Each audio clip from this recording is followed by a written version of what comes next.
nesse momento.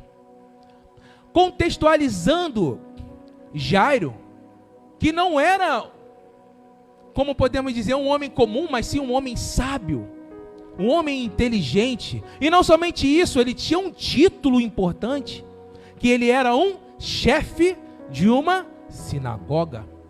Ou seja, um local onde se ensinava as escrituras, a Torá, que são o Pentateuco, os 5 primeiros livros da Bíblia: Gênesis, Êxodo, Levítico, Números, Deuteronômio. Certo? Ulisses, nosso seminarista. Faltou algum livro? Me corrige, varão. Nosso seminarista Ulisses. E o nosso pastor também, né, pastor? Já está aí formado. Já é formado há anos. Então, era necessário passar para o povo de Israel, desde criança, o ensinamento da lei. E esses cargos eram muito importantes. E havia muito rigor, ou seja, zelo. Assim como nós temos zelo por coisas importantes na nossa vida, principalmente se há zelo pela palavra de Deus.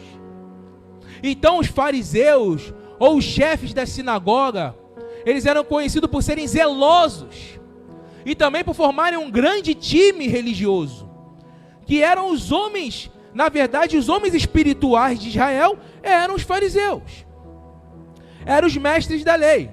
Hoje se tem muito pejorativo sobre esse nome, porque Jesus vai nos revelar as más intenções, infelizmente, desse grupo. Fariseu não é um nome de pessoa. Fariseu praticamente é um título. E aqui está um chefe da sinagoga. Não descreve como um fariseu, mas ele fazia parte desse grupo. Uma elite. Essa elite tinha como dever guiar o povo na parte espiritual. A nação de Israel no caminho de Deus, na lei de Moisés.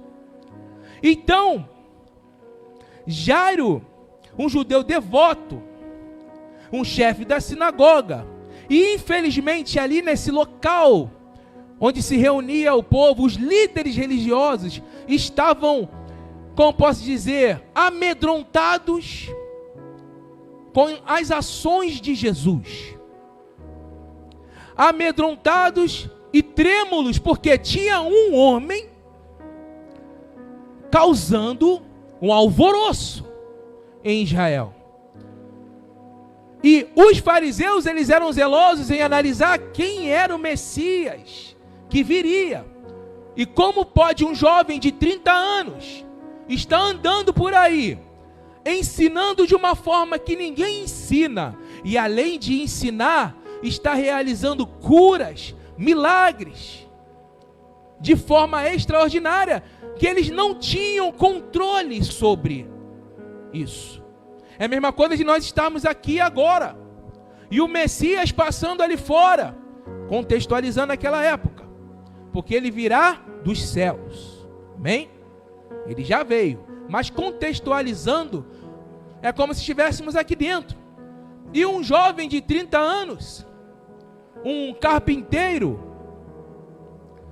andando pelas ruas, conhecido como carpinteiro, e ali ele está realizando uma mão que está atrofiada sendo voltada ao normal, um cego de nascença voltando a ver, e a gente aqui ensinando a palavra de Deus. Tome cuidado, porque está vindo, o Messias virá em glória e tomará o governo sobre Roma, e nós seremos as nações que mandaremos no mundo, enquanto esse jovem está realizando as maravilhas que esse Messias que nós estamos falando realizaria. É assustador. O que está acontecendo? Quem é aquele que está fazendo isso? O que está acontecendo? Ele está indo contra a palavra. Então esse grupo, eles eram praticamente, não todos desse grupo, mas uma maioria era inimigo de Jesus. E olha a atitude de Jairo.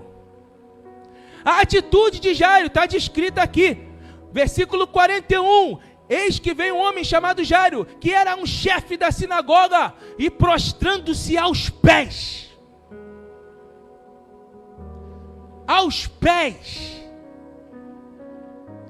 de Jesus. Você tem uma necessidade? Você quer um milagre realizado na sua vida? Então pensa comigo. Diante de quem você tem se prostrado? Diante das lágrimas? Diante da dor? Diante de uma pessoa, um ser humano que nada pode resolver? Diante de um boneco, uma imagem, um ídolo que nada pode fazer? Diante de um pastor, diante de um padre? Eles não podem fazer nada por você. Senão Jairo correria atrás dos amigos dele da sinagoga, dos fariseus. Mas ele ouviu falar de quem? De Jesus. E tudo aquilo, toda a interpretação que ele tinha foi jogada de lado. Jairo tinha voz de comando.